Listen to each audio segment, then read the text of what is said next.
ਦੋਸਤੋ ਪੰਜਾਬੀ ਟ੍ਰਿਬਿਊਨ ਦੇ ਰੋਜ਼ਾਨਾ ਪ੍ਰੋਗਰਾਮ ਵੇਲੇ ਦੀ ਗੱਲ ਵਿੱਚ ਤੁਹਾਡਾ ਸਵਾਗਤ ਹੈ। ਮੈਂ ਆਤਿਸ਼ ਗੁਪਤਾ ਤੁਹਾਡੇ ਸਾਹਮਣੇ ਹਾਜ਼ਰ ਹਾਂ ਤੇ ਅੱਜ ਅਸੀਂ ਗੱਲ ਕਰਾਂਗੇ ਚੰਨੀ ਦੀ ਚਤਰਾਈ, ਸੁਗਾਤਾਂ ਅਤੇ ਕਿਸਾਨੀ ਮੋਹ ਦਾ ਸੱਚ। ਸਾਡੇ ਨਾਲ ਇਸ ਵਿਸ਼ੇ ਤੇ ਗੱਲਬਾਤ ਕਰਨ ਲਈ ਵਿਸ਼ੇਸ਼ ਤੌਰ ਤੇ ਹਾਜ਼ਰ ਨੇ ਸਾਡੇ ਸੀਨੀਅਰ ਪੱਤਰਕਾਰ ਸ਼੍ਰੀ ਚਰਨਜੀਤ ਭੁੱਲਰ ਸਾਹਿਬ। ਭੁੱਲਰ ਸਾਹਿਬ, ਤੁਹਾਡਾ ਬਹੁਤ ਬਹੁਤ ਸਵਾਗਤ ਹੈ ਜੀ। ਮਿਹਰਬਾਨੀ ਜੀ ਤੁਹਾਡੀ।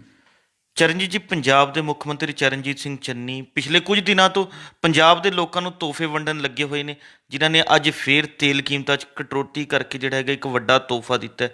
ਤੇ ਉਹਨਾਂ ਵੱਲੋਂ ਇਸ ਨੂੰ ਇੱਕ ਪੰਜਾਬ ਦੇ ਲੋਕਾਂ ਲਈ ਵੱਡੀ ਸੌਗਾਤ ਦੱਸਦੇ ਇਹ ਵੀ ਕਿਹਾ ਵੀ ਕਿ ਪੰਜਾਬ ਦੇ ਵਿੱਚ ਪੈਟਰੋਲ ਦੀਆਂ ਕੀਮਤਾਂ ਜਿਹੜੀਆਂ ਉੱਤਰ ਭਾਰਤ 'ਚ ਸਭ ਨਾਲੋਂ ਘੱਟ ਹੋਣ ਦਾ ਜਿਹੜਾ ਦਾਅਵਾ ਕੀਤਾ ਹੈ। ਜਦਕਿ ਜੇਕਰ ਦੇਖੀਏ ਤਾਂ ਡੀਜ਼ਲ 'ਚ ਕਟੌਤੀ ਉਸ ਤਰ੍ਹਾਂ ਦੀ ਨਹੀਂ ਕੀਤੀ ਗਈ। ਡੀਜ਼ਲ ਦੀ ਕੀਮਤਾਂ ਗੁਆਂਢੀ ਸੂਬਿਆਂ ਨਾਲੋਂ ਹਾਲੇ ਵੀ ਜ਼ਿਆਦਾ ਨੇ। ਅਸੀਂ ਜਾਣਨਾ ਚਾਹਾਂਗੇ ਕਿ ਤੇਲ ਕੀਮਤਾਂ 'ਚ ਜਿਹੜੀ ਇਹ ਕਟੌਤੀ ਕੀਤੀ ਗਈ ਹੈ, ਤੁਸੀਂ ਇਸ ਨੂੰ ਕਿਸ ਨਜ਼ਰੀਏ ਨਾਲ ਦੇਖਦੇ ਹੋ? ਦੇਖੋ ਵੀ ਕੈਬਨਿਟ ਨੇ ਜਿਹੜੇ ਅੱਜ ਫੈਸਲੇ ਲਏ ਨੇ ਉਹਦੇ ਵਿੱਚ ਪ੍ਰਮੁੱਖਤਾ ਨਾਲ ਜਿਹੜੀ ਤੇਲ ਕੀਮਤਾਂ ਦੇ ਵਿੱਚ ਕਟੌਤੀ ਦੇ ਮਸਲੇ ਨੂੰ ਜਿਹੜਾ ਹੈਗਾ ਇੱਕ ਵੱਡੀ ਸੁਗਾਤ ਹੈ ਜਿਹੜੀ ਦੱਸਿਆ ਗਿਆ ਹੈ, ਇੱਕ ਤੋਹਫਾ ਦੱਸਿਆ ਸਾਡੇ ਮੁੱਖ ਮੰਤਰੀ ਚਰਨਜੀਤ ਚੰਨੀ ਹੋਰਾਂ ਨੇ ਜੀ। ਇਹ ਤੋਹਫਿਆਂ ਦੇ ਦੌਰ ਦੇ ਵਿੱਚ ਪੰਜਾਬ ਹੈ ਜਿਹੜਾ ਇੱਕ ਬੜੀ ਅਜੀਬੋ-ਗਰੀਬ ਸਥਿਤੀ ਵਿੱਚੋਂ ਦੀ ਜਿਹੜਾ ਗੁਜ਼ਰ ਰਿਹਾ ਹੈਗਾ। ਪੰਜਾਬ ਦੇ ਲੋਕਾਂ ਨੂੰ ਇਹ ਗੱਲ ਸਮਝ ਨਹੀਂ ਲੱਗ ਰਹੀ ਕਿ ਉਹ ਅਗਲੀਆਂ ਚੋਣਾਂ ਨੂੰ ਲੈ ਕੇ ਕਿਸ ਪਾਰਟੀ ਦੇ ਕਿਸ ਆਗੂ ਦੇ ਮੋਢੇ 'ਤੇ ਹੱਥ ਰੱਖਣ। ਦੂਸਰੀ ਤਰਫ ਸਾਡੀਆਂ ਜਿਹੜੀਆਂ ਸਿਆਸੀ ਧਿਰਾਂ ਜਾਂ ਸਾਡੇ ਪੋਲੀਟੀਸ਼ੀਅਨ ਹੈ ਜੀ, ਉਹ ਵੀ ਪੂਰੀ ਤਰ੍ਹਾਂ ਉਲਝੇ ਹੋਏ ਨੇ। ਉਹਨਾਂ ਨੂੰ ਵੀ ਸਮਝ ਨਹੀਂ ਪੈ ਰਹੀ ਕਿ ਉਹ ਲੋਕਾਂ ਦੇ ਦਿਲ ਦਾ ਭੇਤ ਹੈ ਜਿਹੜਾ ਜਾਂ ਕਿਵੇਂ ਪਾਉਣ। ਜਿੱਥੇ ਚੰਨੀ ਸਰਕਾਰ ਪਿਛਲੇ ਕੁਝ ਦਿਨਾਂ ਤੋਂ ਤਰ੍ਹਾਂ ਤਰ੍ਹਾਂ ਦੇ ਤੋਹਫਿਆਂ ਦੀ ਗੱਲ ਕਰ ਰਹੀ ਹੈ ਜਾਂ ਸੁਗਾਤਾਂ ਵੰਡ ਰਹੀ ਹੈ, ਜੀ, ਉੱਥੇ ਜਿਹੜੇ ਉਹਨਾਂ ਦੀ ਪਾਰਟੀ ਦੇ ਪ੍ਰਧਾਨ ਨੇ ਕਾਂਗਰਸ ਦੇ ਨਵਜੋਤ ਸਿੰਘ ਸਿੱਧੂ ਹੋਰੀ, ਉਹਨਾਂ ਨੇ ਆਡਾ ਲਾਇਆ ਹੋਇਆ ਹੈ ਐਡਵੋਕੇਟ ਜਨਰਲ APS ਦਿਓਲ ਹੋਰਾਂ ਨਾਲ। ਜੀ, ਔਰ ਭਾਜਪਾ ਨੇ ਅੱਜ ਦਿੱਲੀ ਦੇ ਵਿੱਚ ਕੌਮੀ ਕਾਰਜਕਾਰਨੀ ਦੀ ਉਹਨਾਂ ਦੀ ਮੀਟਿੰਗ ਹੋਈ ਹੈ, ਜੀ, ਜਿਹਦੇ ਵਿੱਚ ਉਹਨਾਂ ਨੇ 5 ਸੂਬਿਆਂ ਦੀਆਂ ਚੋਣਾਂ ਨੂੰ ਲੈ ਕੇ ਆਪਣੀ ਰਣਨੀਤੀ ਤਿਆਰ ਕਰਨੀ ਸ਼ੁਰੂ ਕੀਤੀ ਹੈਗੀ ਹੈ। ਬਿਲਕੁਲ। ਔਰ ਸ਼੍ਰੋਮਣੀ ਅਕਾਲੀ ਦਲ ਧਰਨੇ ਮੁਜ਼ਾਹਰਿਆਂ ਦੇ ਰਾਹ ਦੇ ਵਿੱਚ ਰਾਹ 'ਤੇ ਤੁਰਿਆ ਹੋਇਆ ਹੈ। ਜਿਸ ਤਰ੍ਹਾਂ ਕੱਲ੍ਹ ਚੰਡੀਗੜ੍ਹ ਦੇ ਵਿੱਚ ਉਹਨਾਂ ਨੇ ਧਰਨਾ ਦਿੱਤਾ ਹੈ ਅਤੇ ਹੁਣ ਉਹਨਾਂ ਨੇ DC ਬਠਿੰਡਾ ਦੀ ਕੋਠੀ ਅੱਗੇ ਧਰਨਾ ਦੇਣ ਦਾ ਐਲਾਨ ਕੀਤਾ ਹੈਗਾ। ਉਹਨਾਂ ਨੂੰ ਵੀ ਲੱਗਦਾ ਕਿ ਇਸ ਸੰਘਰਸ਼ ਦੇ ਜ਼ਰੀਏ ਅਸੀਂ ਜਿਹੜੀ ਖੁੱਸੀ ਹੋਈ ਜ਼ਮੀਨ ਹੈ ਉਹਨੂੰ ਮੁੜ ਹਾਸਲ ਕਰ ਸਕਾਂਗੇ। ਜੀ। ਔਰ ਜਿਹੜੀ ਆਮ ਆਦਮੀ ਪਾਰਟੀ ਵਾਲੇ ਨੇ ਉਹ ਉਹਨਾਂ ਦੇ ਜਿਹੜੇ ਮੂੰਹ ਹੈ ਉਹ ਦਿੱਲੀ ਵੱਲ ਨੇ। ਉਹ ਵੀ ਉਡੀਕ ਰਹੇ ਨੇ ਕਿ ਕਦੋਂ ਕੇਜਰੀਵਾਲ ਪੰਜਾਬ ਦੇ ਮੁੱਖ ਮੰਤਰੀ ਦੇ ਚਿਹਰੇ ਦਾ ਐਲਾਨ ਕਰੇਗਾ। ਬਿਲਕੁਲ। ਤਾਂ ਇਹਨਾਂ ਸਾਰੀਆਂ ਚੀਜ਼ਾਂ ਦੇ ਦੌਰਾਨ ਹੀ ਜਿਹੜਾ ਕਿਸਾਨ ਹੈ ਉਹ ਬੁਰੀ ਤਰ੍ਹਾਂ ਸੰਕਟ ਦੇ ਵਿੱਚ ਫਸਿਆ ਹੋਇਆ ਹੈ, ਕਿਉਂਕਿ ਇਸ ਵੇਲੇ ਹਾੜੀ ਦਾ ਸੀਜ਼ਨ ਆਏਗਾ ਅਤੇ ਹਾੜੀ ਦੀ ਜਿਹੜੀ DAP ਖਾਦ ਦੀ ਕਮੀ ਹੈ ਉਹਦਾ ਕਰਕੇ ਜਿਹੜੀ ਬਜ਼ਾਂਦ ਹੈ ਉਹ ਵੀ ਪਛੜ ਰਹੀ ਹੈ। ਜੀ। ਅਤੇ ਕੇਂਦਰੀ ਖੇਤੀ ਕਾਨੂੰਨਾਂ ਨੂੰ ਲੈ ਕੇ ਕਿਸਾਨ ਹੈ ਜਿਹੜਾ ਉਹ ਦਿੱਲੀ ਦੀਆਂ ਹੱਦਾਂ 'ਤੇ ਵੀ ਸੰਘਰਸ਼ ਦੇ ਵਿੱਚ ਵੀ ਜੁਟਿਆ, ਔਰ ਉਹਨਾਂ ਦੇ ਜਿਹੜੇ ਆਗੂ ਹੈ ਉਹ ਵੀ ਰਣਨੀਤੀ ਘੜ ਰਹੇ ਨੇ। ਜੀ।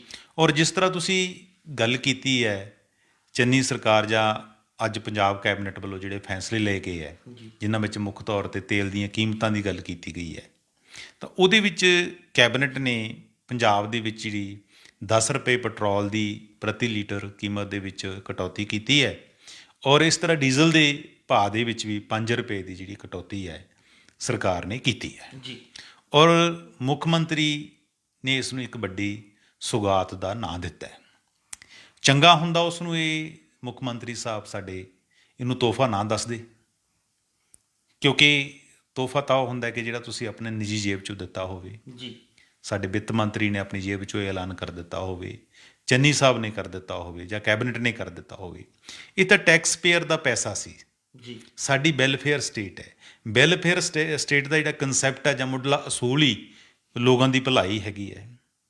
ਸਾਡੀ ਮੌਜੂਦਾ ਸਰਕਾਰ ਨੇ 5 ਸਾਲਾਂ ਦੇ ਪੌਣੇ 5 ਸਾਲਾਂ ਦੇ ਕਾਰਜਕਾਲ ਦੌਰਾਨ ਪੰਜਾਬ ਦੇ ਉੱਪਰ 90,000 ਕਰੋੜ ਰੁਪਏ ਦਾ ਜਿਹੜਾ ਕਰਜ਼ਾ ਹੈ ਜੀ, ਉਹ ਚਾੜਿਆ। ਜੀ। ਚੰਗਾ ਹੁੰਦਾ ਕਿ ਅੱਜ ਮੁੱਖ ਮੰਤਰੀ ਚੰਨੀ ਪੰਜਾਬ ਦੇ ਲੋਕਾਂ ਤੋਂ ਮਾਫੀ ਮੰਗਦੇ ਕਿ ਜਿਹੜੀ ਰਾਹਤ ਤੁਹਾਨੂੰ ਅਸੀਂ ਅੱਜ ਦੇਣ ਜਾ ਰਹੇ ਹਾਂ ਜਾਂ ਜਿਹੜੀ ਰਿਆਇਤ ਦੇ ਰਹੇ ਹਾਂ ਇਹ ਸਾਨੂੰ 4.5 ਸਾਲ ਪਹਿਲਾਂ ਦੇਣੀ ਬਣਦੀ ਸੀ। ਜੀ। ਅਸੀਂ ਲੋਕਾਂ ਦੀ ਜੇਬ 'ਚ ਇੱਕ ਜੇਬ 'ਚ ਅਸੀਂ ਪਾਇਆ, ਦੂਜੀ ਜੇਬ 'ਚੋਂ ਅਸੀਂ ਕੱਢ ਲਿਆ। ਬਿਲਕੁਲ। ਇਹ ਪੰਜਾਬ ਸਰਕਾਰ ਦਾ ਆਪਣਾ ਅੰਕੜਾ ਹੈਗਾ ਕਿ ਪਿਛਲੇ 6 ਮਹੀਨਿਆਂ ਦੇ ਵਿੱਚੋਂ ਪੰਜਾਬ ਸਰਕਾਰ ਨੇ 1439 ਕਰੋੜ ਰੁਪਏ ਪਿਛਲੇ ਵਰ੍ਹੇ ਦੇ ਮੁਕਾਬਲੇ ਜ਼ਿਆਦਾ ਕਮਾਏ ਨੇ, ਜਿਹੜੇ ਕਿ 61% ਬਣਦੇ ਨੇ। ਜੀ ਇੰਨਾ ਇਜ਼ਾਫਾ ਹੋਇਆ ਇਹਨਾਂ ਦੀ ਆਮਦਨੀ ਦੇ ਵਿੱਚ। ਜਿੱਥੇ ਕੇਂਦਰ ਸਰਕਾਰ ਦੀ ਜਿਹੜੀ ਇਨਕਮ ਹੈ ਉਹ 5 ਲੱਖ ਕਰੋੜ ਰੁਪਇਆ ਇਕੱਲੇ ਤੇਲ ਦੀਆਂ ਕੀਮਤਾਂ ਤੋਂ ਉਹਨਾਂ ਨੂੰ ਆ ਰਹੀ ਹੈ, ਉੱਥੇ ਪੰਜਾਬ ਸਰਕਾਰ ਨੇ ਵੀ ਆਪਣੇ ਜਿਹੜੇ ਖਜ਼ਾਨੇ ਹੈ ਉਹ ਭਰਪੂਰ ਕੀਤੇ ਨੇ, ਜੀ ਕਿਉਂਕਿ ਸਟੇਟ ਦਾ ਟੈਕਸ ਹੈ ਜਿਹੜਾ ਆਪਣਾ ਵੈਟ ਹੈ ਜਾਂ ਇਹਨਾਂ ਦੇ ਆਪਣੇ ਟੈਕਸ ਹੈ ਉਹ ਵੀ ਬਹੁਤ ਜ਼ਿਆਦਾ ਨੇ। ਆਤਿਸ਼ 2010 ਦੇ ਵਿੱਚ ਪੰਜਾਬ ਹਿੰਦੁਸਤਾਨ ਦੇ ਵਿੱਚੋਂ ਇੱਕ ਇਕੱਲਾ ਅਜਿਹਾ ਸੂਬਾ ਸੀ ਕਿ ਜਿਹਦੇ ਵਿੱਚ ਡੀਜ਼ਲ ਤੇ ਸਭ ਤੋਂ ਘੱਟ ਵੈਟ ਸੀ, ਜੀ ਸਵਾ 8%। ਤੇ ਹੁਣ ਸਾਡੇ ਜਿਹੜਾ ਵੈਟ ਦੀ ਦਰ ਹੈ ਉਹ 17.5 ਨੂੰ ਕ੍ਰਾਸ ਕਰ ਗਈ ਹੈ। ਬਿਲਕੁਲ ਪਿੱਛੇ ਜੇ ਕੈਪਟਨ ਸਰਕਾਰ ਨੇ ਜਦੋਂ ਮੁੱਖ ਮੰਤਰੀ ਸੀ ਅਮਰਿੰਦਰ ਸਿੰਘ, ਉਹਨਾਂ ਨੇ ਥੋੜ੍ਹੀਆਂ ਜਿਹੀਆਂ ਕੀਮਤਾਂ ਦੇ ਵਿੱਚ ਟੈਕਸ ਦੇ ਵਿੱਚ ਕਟੌਤੀ ਕੀਤੀ ਸੀ, ਉਸ ਤੋਂ ਬਾਅਦ ਨਹੀਂ ਕੀਤੀ ਗਈ। ਜੀ ਹੁਣ ਵੀ ਜੇ ਦੇਖਿਆ ਜਾਵੇ ਆਪਾਂ ਕਿ ਸਰਕਾਰ ਪਹਿਲਾਂ ਤਾਂ ਰੱਟ ਲਾਈ ਰੱਖਿਆ ਇਹਨਾਂ ਨੇ, ਜਦੋਂ ਸੱਤਾ 'ਚ ਆਉਂਦੇ ਨੇ ਕਿ ਖਜ਼ਾਨਾ ਖਾਲੀ ਹੈ ਜੀ, ਜੀ ਤੇ ਹੁਣ ਜਦੋਂ ਸੱਤਾ 'ਚੋਂ ਜਾਣ ਦਾ ਵਕਤ ਹੋ ਗਿਆ ਤੇ ਹੁਣ ਕਹਿੰਦੇ ਖਜ਼ਾਨਾ ਭਰਿਆ ਹੋਇਆ ਹੈ। ਬਿਲਕੁਲ ਪਰ ਇਸ ਦੇ ਬਾਵਜੂਦ ਉਹ ਭਰਿਆ ਹੋਇਆ ਦੱਸ ਕੇ ਇਹ ਸਾਨੂੰ ਰਹਿਤ ਦੇ ਰਹੇ ਨੇ। ਜੀ ਵਿੱਤ ਮੰਤਰੀ ਵੀ ਆਖ ਰਹੇ ਨੇ ਕਿ ਸਾਡੇ ਤੇ 6000 ਕਰੋੜ ਰੁਪਏ ਦਾ ਜਿਹੜਾ ਰੈਵਨਿਊ ਲਾਸ ਹੋਏਗਾ ਇਹ ਰਹਿਤ ਦੇ ਨਾਲ, ਪਰ ਇਸ ਦੇ ਬਾਵਜੂਦ ਵੀ ਬਹੁਤ ਵੱਡੇ ਫੈਲਾਅ ਰਹਿ ਗਏ ਨੇ। ਦੇਖੋ ਅੱਜ ਜਿਹੜੀ ਡੀਜ਼ਲ ਦੀ ਕੀਮਤ ਦੇ ਵਿੱਚ 5 ਰੁਪਏ ਕਟੌਤੀ ਕੀਤੀ ਗਈ ਹੈ, ਜੀ ਉਹ ਘੱਟੋ ਘੱਟ 10 ਰੁਪਏ ਬਣਦੀ ਸੀਗੀ, ਬਿਲਕੁਲ ਕਿਉਂਕਿ ਸਾਡਾ ਐਗਰੀਰੀਅਨ ਸਟੇਟ ਹੈ ਔਰ ਖਾਸ ਕਰਕੇ ਡੀਜ਼ਲ ਦੀ ਜਿਹੜੀ ਕੰਜ਼ੰਪਸ਼ਨ ਹੈ ਪੰਜਾਬ ਦੇ ਵਿੱਚ ਉਹ ਜ਼ਿਆਦਾ ਹੈਗੀ ਹੈ ਔਰ ਜ਼ਿਆਦਾ ਟਰਾਂਸਪੋਰਟ ਨਾਲ, ਔਰ ਉਸ ਤੋਂ ਵੱਡੀ ਜਿਹੜੀ ਖਪਤ ਹੈ ਉਹ ਐਗਰੀਕਲਚਰ ਸੈਕਟਰ ਦੇ ਵਿੱਚ ਹੈਗੀ ਹੈ। ਜੀ ਤਾਂ ਲੋੜ ਤਾਂ ਇਹ ਸੀ ਕਿ ਚੰਨੀ ਸਾਵਜ ਜਾਂ ਕੈਬਨਿਟ ਉਹਨਾਂ ਦੀ ਇਹ ਫੈਸਲਾ ਲੈਂਦੀ ਕਿ ਅਸੀਂ 10 ਰੁਪਏ ਹੀ ਜਿਹੜਾ ਡੀਜ਼ਲ ਕਟੌਤੀ ਕਰਾਂਗੇ। ਜੀ ਹੁਣ ਹਿਮਾਚਲ ਦੇ ਵਿੱਚ ਔਰ ਚੰਡੀਗੜ੍ਹ ਦੇ ਵਿੱਚ ਜਿਹੜਾ ਡੀਜ਼ਲ ਹੈ ਉਹ ਪੰਜਾਬ ਨਾਲੋਂ 5 ਰੁਪਏ ਸਸਤਾ ਹੈ। ਬਿਲਕੁਲ ਇਹ ਵੱਖਰੀ ਗੱਲ ਹੈ ਕਿ ਅੱਜ ਵਿੱਤ ਮੰਤਰੀ ਨੇ ਇਹ ਕਿਹਾ ਹੈ ਕਿ ਸਾਡਾ ਨਾਰਥ ਇੰਡੀਆ ਦੇ ਵਿੱਚ ਜਿਹੜੇ ਪੈਟਰੋਲ ਦੀ ਕੀਮਤ ਹੈ ਉਹ ਸਭ ਤੋਂ ਘੱਟ ਪੰਜਾਬ ਦੇ ਵਿੱਚ ਹੈ। ਪਰ ਇਹਦੇ ਨਾਲ ਹੀ ਜਿੱਥੇ ਅਸੀਂ ਆਮ ਲੋਕਾਂ ਦੀ ਬਾਂਹ ਫੜੀ ਹੈ, ਕਿਉਂਕਿ ਕਿਸਾਨ ਕ੍ਰਾਈਸਿਸ ਦੇ ਵਿੱਚ ਚੱਲ ਰਿਹਾ, ਕਿਉਂਕਿ ਖੇਤੀ ਕਾਨੂੰਨਾਂ ਨੇ ਉਹਨਾਂ ਨੂੰ ਪਹਿਲਾਂ ਹੀ ਬੁਰੀ ਤਰ੍ਹਾਂ ਤੋੜ ਦਿੱਤਾ ਮਾਨਸਿਕ ਤੌਰ ਤੇ। ਉਸ ਤੋਂ ਇਲਾਵਾ ਮਾਝੇ ਦੇ ਵਿੱਚ ਅਸੀਂ ਦੇਖਿਆ ਕਿ ਐਤਕੀ ਫਸਲਾਂ ਦਾ ਖਰਾਬਾ ਬਹੁਤ ਹੋ ਗਿਆ। ਇੱਧਰ ਸਾਡੇ ਕਾਟਨ ਬੈਲਟ ਦੇ ਵਿੱਚ ਜਿਹੜਾ ਹੈਗਾ ਗੁਲਾਬੀ ਸੁੰਡੀ ਨੇ ਫਸਲਾਂ ਤਬਾਹ ਕਰ ਦਿੱਤੀਆਂ ਨੇ। ਕਿਸਾਨ ਤਾਂ ਪਹਿਲਾਂ ਹੀ ਕ੍ਰਾਈਸਿਸ ਦੇ ਵਿੱਚ ਹੈ, ਤਾਂ ਲੋੜ ਇਸ ਗੱਲ ਦੀ ਸੀ ਕਿ ਉਹਨਾਂ ਨੂੰ ਕੋਈ ਨਾ ਕੋਈ ਰਿਆਇਤ ਦਿੱਤੀ ਜਾਂਦੀ। ਹੁਣ ਕੀ ਹੋਏਗਾ ਕਿ ਜਿਹੜੇ ਬਾਰਡਰ ਸਟੇਟਾਂ ਤੇ, ਜੀ ਬਾਰਡਰ ਤੇ ਜਿਹੜੇ ਪੈਟਰੋਲ ਪੰਪ ਪੈਂਦੇ ਨੇ, ਤਕਰੀਬਨ 1300-1400 ਦੀ ਗਿਣਤੀ ਬਣਦੀ ਆ, ਉਹਨਾਂ ਨੂੰ ਫੇਰ ਸੱਟ ਲੱਗਣੀ ਹੈ, ਜੀ ਕਿਉਂਕਿ ਰੈਵਨਿਊ ਲਾਸ ਹੋਏਗਾ ਉਹਨਾਂ ਦਾ, ਉਹਨਾਂ ਦੇ ਪੰਪਾਂ ਤੋਂ ਉਨੀ ਤੇਲ ਦੀ ਜਿਹੜੀ ਵਿਕਰੀ ਨਹੀਂ ਹੋਣੀ। ਤਾਂ ਲੋੜ ਇਸ ਗੱਲ ਦੀ ਸੀ ਕਿ ਜਿੱਥੇ ਅਸੀਂ ਪੈਟਰੋਲ ਦੀ ਕੀਮਤ 10 ਰੁਪਏ ਘਟਾਈ ਹੈ, ਉੱਥੇ ਸਾਨੂੰ ਨਾਲ ਡੀਜ਼ਲ ਦੀ ਕੀਮਤ ਦੇ ਵਿੱਚ ਵੀ 10 ਰੁਪਏ ਕਟੌਤੀ ਕਰਨੀ ਬਣਦੀ ਸੀ। ਤੇ ਨਾਲੇ ਸਾਡੀਆਂ ਸਰਕਾਰਾਂ ਨੂੰ ਇਹ ਗੱਲ ਬੰਦ ਕਰ ਦੇਣੀ ਚਾਹੀਦੀ ਹੈ ਕਿ ਇਹ ਅਸੀਂ ਬਹੁਤ ਵੱਡਾ ਕੋਈ ਗਿਫਟ ਦਿੱਤਾ ਤੁਹਾਨੂੰ ਲੋਕਾਂ ਨੂੰ। ਪਹਿਲਾਂ ਕਿਹਾ ਕਿ ਅਸੀਂ ਤੁਹਾਨੂੰ ਦੀਵਾਲੀ ਤੇ ਗਿਫਟ ਦੇ ਦਿੱਤਾ, ਤੇ ਤੁਸੀਂ ਚਲੋ ਲੋਕਾਂ ਨੂੰ ਕੁਝ ਵੀ ਦੇਣਾ ਹੋਵੇ ਉਦੋਂ ਤੁਸੀਂ ਵੱਡੇ ਤੋਹਫਿਆਂ ਦਾ ਨਾਮ ਦਿੰਦੇ ਹੋ, ਪਰ ਜੇ ਤੁਸੀਂ ਆਪਣੇ ਵਜ਼ੀਰਾਂ ਨੂੰ ਦੇਣਾ ਹੋਵੇ, ਐਮਐਲਏ ਦੀਆਂ ਤਨਖਾਹਾਂ ਵੱਧਦੀਆਂ ਨੇ, ਤੇ ਕਦੇ ਕਿਹਾ ਕਿ ਅਸੀਂ ਤੁਹਾਨੂੰ ਬਹੁਤ ਵੱਡਾ ਗਿਫਟ ਦੇ ਦਿੱਤਾ। ਪਿੱਛੇ ਬਿਜਲੀ ਸਸਤੀ ਕੀਤੀ 3 ਰੁਪਏ ਦੀ, ਚੰਗਾ ਫੈਸਲਾ ਹੈ, ਨੋ ਡਾਊਟ ਕਿ ਹਰ ਕਿਸੇ ਨੂੰ ਇਹਦੇ ਨਾਲ ਥੋੜਾ ਰਾਹਤ ਮਿਲੇਗੀ। ਬਿਲਕੁਲ ਪਰ ਬਿਜਲੀ ਮਹਿੰਗੀ ਕਿਹਨੇ ਕੀਤੀ? ਇਹ ਤਾਂ ਉਹ ਗੱਲ ਹੋਈ ਕਿ ਅਸੀਂ ਪਹਿਲਾਂ ਲੋਕਾਂ ਦੇ ਜਿਹੜੇ ਸਾਰੇ ਦੇ ਸਾਰੇ ਕੱਪੜੇ ਉਤਾਰ ਲਏ, ਤੇ ਹੁਣ ਅਸੀਂ ਉਹਨਾਂ ਨੂੰ ਸ਼ਰਟ ਪਹਿਨਾ ਕੇ ਕਹਿ ਰਹੇ ਹਾਂ ਕਿ ਤੁਹਾਨੂੰ ਅਸੀਂ ਇੱਕ ਸ਼ਰਟ ਦਾ ਤੋਹਫਾ ਦੇ ਰਹੇ ਹਾਂ। ਜੀ ਇਹ ਤਾਂ ਲੋਕਾਂ ਤੇ ਪਹਿਲਾਂ ਐਕਸਟਰਾ ਅਸੀਂ ਬੋਝ ਪਾਇਆ ਹੋਇਆ ਸੀਗਾ, ਉਹਦੇ ਵਿੱਚ ਅਸੀਂ ਥੋੜਾ ਕੱਟ ਲਾ ਰਹੇ ਹਾਂ ਜਾਂ ਲੁੱਟ ਨੂੰ ਉਹਨੂੰ ਘਟਾ ਰਹੇ ਹਾਂ ਥੋੜਾ ਜਿਹਾ। ਅਸੀਂ ਕਾਰਪੋਰੇਟਰਾਂ ਨੂੰ, ਪ੍ਰਾਈਵੇਟ ਥਰਮਲਾਂ ਵਾਲਿਆਂ ਨੂੰ ਇੰਨਾ ਵੱਡਾ ਤੋਹਫਾ ਦਿੱਤਾ, ਕਿਤੇ ਪ੍ਰਚਾਰ ਹੋਇਆ ਕਿਸੇ ਗੱਲ ਦਾ? ਅਸੀਂ ਜਹਾਜ਼ ਕੰਪਨੀਆਂ ਨੂੰ ਬਠਿੰਡੇ ਨਵਾਂ ਬੱਸ ਅੱਡਾ ਕਹਿ ਦਿੱਤਾ ਮੈਂ, ਹਵਾਈ ਜਹਾਜ਼ਾਂ ਦਾ ਅੱਡਾ ਬਣਿਆ, ਜੀ ਉੱਥੋਂ 에ਅਰਲਾਈਨ ਸ਼ੁਰੂ ਹੋਈਆਂ। ਅਸੀਂ ਉਹਨਾਂ ਨੂੰ ਰਿਆਇਤਾਂ ਦਿੱਤੀਆਂ ਕਿ ਸਬਸਿਡੀ ਦਿੱਤੀ 50%, ਉਹਦੇ ਵਿੱਚੋਂ ਬੀਅਰ ਕੀਤੀ ਕੁਛ ਸਾਡੀ ਸਟੇਟ ਗਵਰਨਮੈਂਟ ਨੇ। ਅਸੀਂ ਕਦੇ ਕਿਹਾ ਕਿ ਹਵਾਈ ਕੰਪਨੀਆਂ ਨੂੰ ਅਸੀਂ ਤੋਹਫਾ ਦਿੱਤਾ ਹੈਗਾ? ਪਰ ਜਦੋਂ ਕਿਸਾਨਾਂ ਦੀ ਗੱਲ ਆਉਂਦੀ ਆ, ਆਮ ਲੋਕਾਂ ਦੀ ਗੱਲ ਆਉਂਦੀ, ਕਾਮਨਰ ਦੀ ਗੱਲ ਆਉਂਦੀ ਆ, ਤਾਂ ਅਸੀਂ ਕਹਿ ਦਿੰਦੇ ਹਾਂ ਕਿ ਅਸੀਂ ਇਹ ਸੁਗਾਤ ਦਿੱਤੀ ਹੈ। ਇਹ ਸੁਗਾਤ ਨਹੀਂ, ਇਹ ਲੋਕਾਂ ਦਾ ਆਪਣਾ ਪੈਸਾ ਹੈ, ਟੈਕਸ ਪੇਅਰ ਦਾ ਪੈਸਾ ਹੈ। ਔਰ ਪੰਜਾਬ ਦਾ ਜੋ ਹਾਲ ਅੱਜ ਪੋਲੀਟੀਸ਼ੀਅਨਾਂ ਨੇ ਕੀਤਾ ਹੈ, ਇਹਨਾਂ ਦੀਆਂ ਆਪਣੀਆਂ ਇਨਕਮਾਂ ਵੱਧ ਰਹੀਆਂ ਨੇ, ਲੋਕਾਂ ਦਾ ਜਿਹੜਾ ਬੁਰਾ ਹਾਲ ਹੋ ਰਿਹਾ ਹੈ। ਇਸ ਕਰਕੇ ਸਰਕਾਰ ਨੂੰ ਇਹ ਬੰਦ ਕਰ ਦੇਣਾ ਚਾਹੀਦਾ ਕਿ ਅਸੀਂ ਲੋਕਾਂ ਨੂੰ ਕੋਈ ਰਿਆਇਤ ਜਾਂ ਸਹੂਲਤ ਦੇ ਰਹੇ ਹਾਂ। ਇਹ ਵੈਲਫੇਅਰ ਸਟੇਟ ਹੈ ਔਰ ਸਟੇਟ ਜਿਹੜੀ ਗਵਰਨਮੈਂਟ ਹੈ ਉਸਦਾ ਇੱਕ ਮੁੱਢਲਾ ਫਰਜ਼ ਬਣਦਾ ਹੈ। ਜੀ ਚਰਨਜੀਤ ਜੀ, ਇਹ ਤਾਂ ਸੀ ਪੰਜਾਬ ਕੈਬਨਿਟ ਦੇ ਫੈਸਲੇ ਦੀ ਗੱਲ। ਜੇਕਰ ਗੱਲ ਕਰੀਏ ਕੱਲ੍ਹ ਨੂੰ ਪੰਜਾਬ ਸਰਕਾਰ ਵੱਲੋਂ ਵਿਧਾਨ ਸਭਾ ਦਾ ਵਿਸ਼ੇਸ਼ ਸੈਸ਼ਨ ਵੀ ਸੱਦਿਆ ਜਾ ਰਿਹਾ, ਤੇ ਇਹ ਵੀ ਗੱਲ ਆ ਰਹੀ ਹੈ ਕਿ ਉੱਥੇ ਖੇਤੀ ਕਾਨੂੰਨਾਂ ਸੰਬੰਧੀ ਵੀ ਕੋਈ ਮਤਾ ਲਿਆਉਣ ਦੀ ਜਿਹੜੀ ਤਿਆਰੀ ਚੱਲ ਰਹੀ ਹੈ। ਅਸੀਂ ਜਾਣਨਾ ਚਾਹਾਂਗੇ ਕਿ ਜੇਕਰ ਪੰਜਾਬ ਸਰਕਾਰ ਅਜਿਹਾ ਕੋਈ ਮਤਾ ਲੈ ਕੇ ਆਉਂਦੀ ਹੈ, ਉਹਦਾ ਖੇਤੀ ਖੇਤਰ ਨੂੰ ਕਿੰਨਾ ਕੁ ਜਿਹੜਾ ਹੈਗਾ ਲਾਭ ਮਿਲ ਸਕਦਾ ਹੈ? ਦੇਖੋ ਜੀ, ਜੇ ਤਾਂ ਆਪਾਂ ਪ੍ਰੈਕਟੀਕਲ ਗੱਲ ਕਰਨੀ ਹੋਵੇ ਜੀ ਕਿ ਕੈਪਟਨ ਅਮਰਿੰਦਰ ਸਿੰਘ ਸੀ ਜਦੋਂ ਮੁੱਖ ਮੰਤਰੀ, ਤਾਂ ਉਹਨਾਂ ਨੇ ਵੀ ਵਿਧਾਨ ਸਭਾ ਦੇ ਵਿੱਚ ਮਤਾ ਲਿਆਂਦਾ ਸੀ ਜਿਹੜਾ ਗਵਰਨਰ ਨੂੰ ਦਿੱਤਾ ਗਿਆ ਸੀ ਜੀ ਤੇ ਬਾਅਦ 'ਚ ਉਹ ਅੱਗੇ ਨਹੀਂ ਭੇਜਿਆ ਗਿਆ ਸੀ। ਇਸ ਦਾ ਕਾਫੀ ਸਿਆਸੀ ਤੌਰ ਤੇ ਰੌਲਾ ਰੱਪਾ ਵੀ ਪਿਆ ਸੀ। ਬਿਲਕੁਲ ਵਿਧਾਨ ਸਭਾ ਦਾ ਸੈਸ਼ਨ ਹੈ ਜਿਹੜਾ ਕੱਲ੍ਹ ਨੂੰ ਸਟਾਰਟ ਹੋ ਰਿਹਾ 8 ਤਰੀਕ ਨੂੰ। ਪਹਿਲਾਂ ਇਹ 1 ਦਿਨ ਦਾ ਸੈਸ਼ਨ ਸੀ, ਹੁਣ ਇਹ ਵਧਾ ਕੇ 2 ਦਿਨ ਦਾ ਸੈਸ਼ਨ ਹੈ ਜਿਹੜਾ ਉਹ ਕਰ ਦਿੱਤਾ ਗਿਆ ਆਤਿਸ਼। ਜੀ ਇਹਦੇ ਵਿੱਚ ਇਹ ਚਰਚਾ ਹੈਗੀ ਹੈ ਕਿ ਖੇਤੀ ਕਾਨੂੰਨਾਂ ਨੂੰ ਮੂਲ ਤੋਂ ਹੀ ਜਿਹੜੇ ਕੇਂਦਰ ਨੇ ਬਣਾਏ ਰੱਦ ਕਰਨ ਦੇ ਲਈ ਇਹ ਮਤਾ ਪਾਸ ਵਿਧਾਨ ਸਭਾ 'ਚ ਕੀਤਾ ਜਾਏਗਾ। ਜੀ ਇਸ ਤਰ੍ਹਾਂ ਬੀਐਸਐਫ ਦੇ ਅਧਿਕਾਰ ਖੇਤਰ ਦਾ ਮਾਮਲਾ ਹੈ, ਉਹਦੇ ਖਿਲਾਫ ਵੀ ਜਿਹੜਾ ਮਤਾ ਲਿਆਂਦਾ ਜਾਣਾ ਹੈ। ਜੇ ਇਸ ਨੂੰ ਪ੍ਰੈਕਟੀਕਲ ਸ਼ੇਪ ਦੇ ਵਿੱਚ ਦੇਖੀਏ ਤਾਂ ਇਹ ਇੱਕ ਤਰ੍ਹਾਂ ਦਾ ਦੁਹਰਾਓ ਹੀ ਹੈ, ਜਿਸ ਤਰ੍ਹਾਂ ਪਹਿਲਾਂ ਕੈਪਟਨ ਅਮਰਿੰਦਰ ਸਿੰਘ ਨੇ ਕੀਤਾ ਸੀ। ਸੈਕੰਡ, ਇਹਦੀ ਕੋਈ ਲੀਗਲ ਵੈਲਿਡਿਟੀ ਉਸ ਕਿਸਮ ਦੀ ਨਹੀਂ ਹੈਗੀ ਹੈ ਕਿ ਇਹਦੇ ਨਾਲ ਜਿਹੜੀ ਕਿਸਾਨੀ ਨੂੰ ਸਿੱਧੀ ਤੌਰ ਤੇ ਉਹਨਾਂ ਦਾ ਮਸਲਾ ਹੀ ਹੱਲ ਹੋ ਜੇ ਪੰਜਾਬ, ਕਿਉਂਕਿ ਸੈਂਟਰ ਦੇ ਨਾਲ ਜੁੜਿਆ ਹੋਇਆ ਮਾਮਲਾ ਹੈ ਕਿ ਸੈਂਟਰ ਗਵਰਨਮੈਂਟ ਨੇ ਉਹਨੂੰ ਬਣਾਇਆ। ਇਹ ਵੱਖਰੀ ਗੱਲ ਹੈ ਕਿ ਸੈਂਟਰ ਗਵਰਨਮੈਂਟ ਨੇ ਇੱਕ ਫੈਡਰਲ ਸਟਰਕਚਰ ਦੇ ਨੇਮ ਹੈ ਜਿਹੜੇ ਉਹਨਾਂ ਨੂੰ ਤੋੜ ਕੇ ਸਟੇਟਾਂ ਦੇ ਅਧਿਕਾਰਾਂ ਦੇ ਵਿੱਚ ਇੱਕ ਸਿੱਧੀ ਦਖਲਅੰਦਾਜ਼ੀ ਕੀਤੀ ਹੈ। ਇਸ ਨੂੰ ਲੈ ਕੇ ਜਿਹੜੀਆਂ ਸਾਡੀਆਂ ਪੋਲੀਟੀਕਲ ਪਾਰਟੀਆਂ ਸਟੇਟ ਦੀਆਂ, ਉਹ ਲੜਾਈ ਸੈਂਟਰ ਨਾਲ ਲੜ ਸਕਦੀਆਂ ਨੇ, ਉਹਦੇ ਖਿਲਾਫ ਫਾਈਟ ਕਰ ਸਕਦੀਆਂ ਕਿ ਸਾਡੀ ਜਿਹੜੀ ਸਟੇਟ ਦੀ ਆਟੋਨਮੀ ਨੂੰ ਤੁਸੀਂ ਸੱਟ ਲਾਈ ਹੈ, ਸਾਡੇ 'ਚ ਦਖਲ ਦਿੱਤਾ ਹੈਗਾ। ਪਰ ਆਪਾਂ ਇਹ ਕਹਿ ਲਈਏ ਕਿ ਕੱਲ੍ਹ ਨੂੰ ਜੇ ਮਤਾ ਪੇਸ਼ ਹੋਣ ਨਾਲ ਜਾਂ ਪਾਸ ਹੋਣ ਨਾਲ ਸਾਰੀ ਸਮੱਸਿਆ ਦਾ ਹੱਲ ਹੋ ਜੂ, ਅਜਿਹੀ ਕੋਈ ਗੱਲ ਨਹੀਂ ਹੈਗੀ ਹੈ। ਅਸਲ 'ਚ ਇਹਨਾਂ ਨੂੰ ਜਿਹੜੀਆਂ ਕੁਝ ਮਸਲੇ ਹੈ ਚੰਨੀ ਸਰਕਾਰ ਨੂੰ ਕਰਨੇ ਚਾਹੀਦੇ ਪ੍ਰੈਕਟੀਕਲੀ, ਉਹਨਾਂ ਬਾਰੇ ਫੈਸਲੇ ਲੈਣੇ ਚਾਹੀਦੇ। ਜਿਸ ਤਰ੍ਹਾਂ ਹੁਣ ਆਪਾਂ ਪਹਿਲਾਂ ਨਰਮਾ ਪੱਟੀ ਦੀ ਗੱਲ ਕਰਦੇ ਸੀਗੇ, ਹੁਣ ਜਿਵੇਂ ਨਰਮਾ ਪੱਟੀ ਦੇ ਵਿੱਚ ਬਹੁਤ ਵੱਡਾ ਨੁਕਸਾਨ ਹੋਇਆ, 4 ਲੱਖ ਏਕੜ ਫਸਲ ਹੈ ਜਿਹੜੀ ਤਬਾਹ ਹੋ ਗਈ ਹੈ, ਤਾਂ ਉਹਨਾਂ ਦੇ ਕੰਪਨਸੇਸ਼ਨ ਦਾ ਇਸ਼ੂ ਸੀਗਾ। ਉਹਨਾਂ ਨੂੰ ਅਸੀਂ ਕਿਹਾ ਸੀ ਕਿ ਤੁਹਾਨੂੰ 12,000 ਰੁਪਈਆ ਇਹਨਾਂ ਨੇ ਅਨਾਉਂਸ ਕੀਤਾ ਹੈ ਔਰ ਕਿਸਾਨਾਂ ਨੇ 60,000 ਰੁਪਏ ਪ੍ਰਤੀ ਏਕੜ ਮੰਗਿਆ ਸੀਗਾ। ਜਿਸ ਤਰ੍ਹਾਂ ਹਰਿਆਣਾ ਸਰਕਾਰ ਦੇ ਚੀਫ ਮਿਨਿਸਟਰ ਦਾ ਬਿਆਨ ਆਇਆ ਕਿ ਅਗਲੀ ਕੈਬਨਿਟ ਦੇ ਵਿੱਚ ਉਹ ਕੰਪਨਸੇਸ਼ਨ ਦੀ ਜਿਹੜੀ ਅਮਾਊਂਟ ਹੈ ਉਹਦੇ ਵਿੱਚ ਇਜ਼ਾਫਾ ਕਰ ਰਹੇ ਨੇ, ਤਾਂ ਪੰਜਾਬ ਸਰਕਾਰ ਨੂੰ ਵੀ ਚਾਹੀਦਾ ਸੀ ਕਿ ਖਾਸ ਕਰਕੇ ਮਾਹੌਲ ਨੂੰ ਦੇਖਦੇ ਹੋਏ ਔਰ ਕਿਸਾਨੀ ਦੇ ਰੋਲ ਨੂੰ ਦੇਖਦੇ ਹੋਏ, ਉਹਦੀ ਕੰਟਰੀਬਿਊਸ਼ਨ ਨੂੰ ਦੇਖਦੇ, ਚਾਹੀਦਾ ਤਾਂ ਕੇਂਦਰ ਸਰਕਾਰ ਨੂੰ ਵੀ ਸੀ, ਕਿਉਂਕਿ ਕਰੋਨਾ ਕਾਲ ਦੇ ਵਿੱਚ ਐਗਰੀਕਲਚਰ ਸੈਕਟਰ ਦੀ ਜਿੰਨੀ ਗਰੋਥ ਆਈ ਹੈ ਉਹਦਾ ਮਿਲਣਾ ਤਾਂ ਰਿਵਾਰਡ ਚਾਹੀਦਾ ਸੀ, ਉਲਟਾ ਸਾਨੂੰ ਖੇਤੀ ਕਾਨੂੰਨ ਦੇ ਤੇ। ਤਾਂ ਜੇ ਸੈਂਟਰ ਨੇ ਬਾਂਹ ਨਹੀਂ ਸਾਡੀ ਫੜੀ ਤਾਂ ਸਟੇਟ ਨੂੰ ਫੜਨੀ ਚਾਹੀਦੀ ਸੀ। ਤਾਂ ਜਿਵੇਂ ਹੁਣ ਇਸ ਵੇਲੇ ਜਿਹੜਾ ਨਰਮੇ ਦਾ ਭਾਅ ਹੈ ਉਹ 9500 ਨੂੰ ਕ੍ਰਾਸ ਕਰ ਗਿਆ, 10,000 ਨੂੰ ਟੱਚ ਕਰ ਗਿਆ ਹੈਗਾ ਤਕਰੀਬਨ।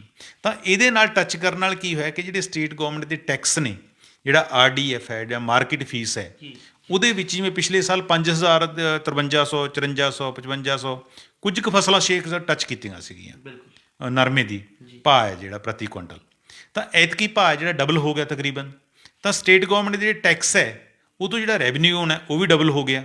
ਚਾਹੀਦਾ ਤਾਂ ਇਹ ਸੀ ਕਿ ਘੱਟੋ ਘੱਟ ਜਿਸ ਤਰ੍ਹਾਂ ਕਿਸਾਨ ਮੰਗ ਕਰਦੇ ਨੇ ਕੰਪਨਸੇਸ਼ਨ, ਤਾਂ ਉਹੀ ਟੈਕਸਾਂ ਦੇ ਰੂਪ 'ਤੇ ਜਿਹੜਾ ਵੱਧ ਆਮਦਨ ਹੋਈ ਹੈ ਉਹਦੇ ਵਿੱਚੋਂ ਕਿਸਾਨਾਂ ਨੂੰ ਮੁਆਵਜ਼ਾ ਜਿਹੜਾ ਸਟੇਟ ਗਵਰਨਮੈਂਟ ਹੈ ਜਿਹੜੀ ਦੇ ਸਕਦੀ ਸੀ, ਪਰ ਦਿੱਤਾ ਨਹੀਂ। ਇਹ ਵੱਖਰੀ ਗੱਲ ਹੈ ਕਿ ਜਦੋਂ ਦਾ ਇਹ ਆਤਿਸ਼ ਸੰਘਰਸ਼ ਚੱਲ ਰਿਹਾ ਕਿਸਾਨਾਂ ਦਾ, ਕਿ ਸਟੇਟ ਗਵਰਨਮੈਂਟ ਨੇ ਇੱਕਾ ਦੁੱਕਾ ਫੈਸਲੇ ਠੀਕ ਵੀ ਲਏ ਨੇ।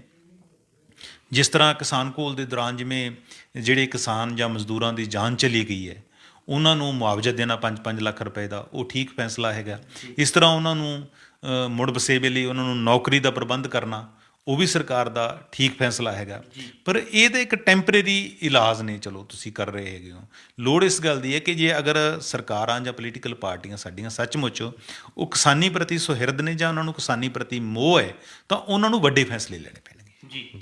ਚਰਨਜੀਤ ਜੀ, ਵੱਡਾ ਸਵਾਲ ਹੁਣ ਇਹ ਖੜਾ ਹੁੰਦਾ ਹੈ ਵੀ ਕਿ ਪਹਿਲਾਂ 4.5 ਸਾਲ ਦਾ ਸਮਾਂ ਕੈਪਟਨ ਅਮਰਿੰਦਰ ਸਿੰਘ ਪੰਜਾਬ ਦੇ ਮੁੱਖ ਮੰਤਰੀ ਰਹੇ ਨੇ, ਤੇ ਹੁਣ ਪਿਛਲੇ ਜਿਹੜੇ 2 ਮਹੀਨਿਆਂ ਦੇ ਕਰੀਬ ਹੋਣ ਜਾ ਰਹੇ ਨੇ ਚੰਨੀ ਨੂੰ ਜਿਹੜਾ ਹੈਗਾ ਮੁੱਖ ਮੰਤਰੀ ਦੀ ਕੁਰਸੀ ਤੇ ਕਾਬਜ ਹੋਏ ਨੂੰ, ਵੀ ਕਿ ਇਸ ਪੌਣੇ 5 ਸਾਲ ਦੇ ਸਮੇਂ 'ਚ ਕੀ ਪੰਜਾਬ ਸਰਕਾਰ ਨੇ ਅਜਿਹਾ ਕੋਈ ਵੀ ਫੈਸਲਾ ਨਹੀਂ ਲਿੱਤਾ ਜਿਸ ਨਾਲ ਕਿਸਾਨਾਂ ਦੀਆਂ ਮੂਲ ਸਮੱਸਿਆਵਾਂ ਜਿਹੜੀਆਂ ਉਹ ਹੱਲ ਹੋ ਸਕਣ? ਨਹੀਂ, ਫੈਸਲੇ ਦੇਖੋ ਕੁਛ ਤਾਂ ਲਏ ਹੈਗੇ ਨੇ। ਜਿਸ ਤਰ੍ਹਾਂ ਕਰਜ਼ਾ ਮਾਫੀ ਦੀ ਗੱਲ ਕੀਤੀ ਸੀ, ਪਰ ਸਾਰੇ ਅਧੂਰੇ ਨੇ ਜਾਂ ਆਪਾਂ ਕਰੀਏ ਲੰਗੜੇ ਫੈਸਲੇ ਨੇ। ਤੁਸੀਂ ਚੋਣਾਂ 'ਚ ਵਾਅਦਾ ਕਰਦੇ ਹੋ ਕਿ ਅਸੀਂ ਸਮੁੱਚਾ ਕਰਜ਼ਾ ਤੁਹਾਡਾ ਮਾਫ ਕਰਾਂਗੇ, ਪਰ ਤੁਸੀਂ ਕੋਆਪਰੇਟਿਵ ਦਾ ਜਿਹੜਾ ਕਰਜ਼ਾ ਉਹ ਮਾਫ ਕਰਦੇ ਹੋ। ਉਹਦੇ ਵਿੱਚ ਵੀ ਅੱਜ ਤੁਸੀਂ ਕਿਸਾਨਾਂ ਦਾ 4600 ਕਰੋੜ ਰੁਪਏ ਦਾ ਕਰਜ਼ਾ ਮਾਫ ਕਰਕੇ, ਔਰ 1,10,000 ਕਿਸਾਨ ਅਜੇ ਵੀ ਹੈ ਜਿਨ੍ਹਾਂ ਦਾ ਕਰਜ਼ਾ ਮਾਫ ਨਹੀਂ ਕੀਤਾ, ਤੇ ਤੁਹਾਡੀ ਸਰਕਾਰ ਹੈ ਜਿਹੜੀ ਉਹਦੇ ਲਾਸਟ ਦਿਨ ਹੈ ਜਿਹੜੇ ਉਹ ਚੱਲ ਰਹੇ ਨੇ, ਤਾਂ ਕਦੋਂ ਮਾਫ ਹੋਏਗਾ? ਉਹ ਵੱਡਾ ਮਸਲਾ ਹੈ ਕਿ ਉਸ ਨੂੰ ਹੱਲ ਕੀਤਾ ਜਾ ਸਕਦਾ ਸੀ ਅਗਰ ਸੱਚੀ ਮੁੱਚੀ ਅਸੀਂ ਕਿਸਾਨਾਂ ਪ੍ਰਤੀ, ਕਿਉਂਕਿ ਹੁਣ ਚੋਣਾਂ ਹੈਗੀਆਂ ਨੇ, ਇਹਨਾਂ ਲੋਕਾਂ ਦੀ ਇੱਕ ਸਿਆਸੀ ਮਜਬੂਰੀ ਹੈ ਜਾਂ ਆਪਾਂ ਕਹਿ ਲਈਏ ਕਿ ਮੌਕਾ ਪ੍ਰਸਤੀ ਹੈ। ਇਸ ਕਰਕੇ ਸਾਰੇ ਲੋਕ ਹੈ ਜਿਹੜੇ ਇਹ ਸਿਆਸੀ ਉਹ ਕਿਸਾਨ ਦਾ ਜਿਹੜਾ ਰਾਗ ਹੈ ਉਹ ਅਲਾਪ ਰਹੇ ਨੇ। ਤਾਂ ਚਾਹੀਦਾ ਤਾਂ ਇਹ ਹੈ ਕਿ ਇਸ ਤਰ੍ਹਾਂ ਦਾ ਕੋਈ ਫੈਸਲੇ ਲਏ ਜਾਂਦੇ ਕਿ ਕਰਜ਼ਾ ਮੁਆਫੀ ਦਾ ਉਹਨੂੰ ਕੰਪਲੀਟ ਕਰ ਦਿੰਦੇ ਘੱਟੋ ਘੱਟ ਲੋਕਾਂ ਦਾ, ਕਿਉਂਕਿ ਵੱਡਾ ਮਸਲਾ ਪੰਜਾਬ ਦੇ ਵਿੱਚ ਕਿਸਾਨੀ ਕਰਜ਼ੇ ਦਾ, ਮਜ਼ਦੂਰਾਂ ਸਿਰ ਚੜ੍ਹੇ ਕਰਜ਼ੇ ਦਾ ਜਾਂ ਖੁਦਕੁਸ਼ੀਆਂ ਦਾ ਮਾਮਲਾ ਹੈ। ਜਿਵੇਂ ਖੁਦਕੁਸ਼ੀਆਂ ਦੇ ਵਿੱਚ ਵੀ ਪਹਿਲਾਂ ਇਹਨਾਂ ਨੇ ਕੰਪਨਸੇਸ਼ਨ 3 ਲੱਖ ਰੁਪਏ ਦਿੱਤਾ ਜਾਂਦਾ ਸੀ ਉਸ ਪਰਿਵਾਰ ਨੂੰ, ਫੈਮਿਲੀ ਨੂੰ। ਇਹਨਾਂ ਨੇ ਵਾਅਦਾ ਕੀਤਾ ਸੀ ਕਿ 5 ਲੱਖ ਦੇਵਾਂਗੇ, ਉਹ ਅਜੇ ਤੱਕ ਨਹੀਂ ਕੀਤਾ।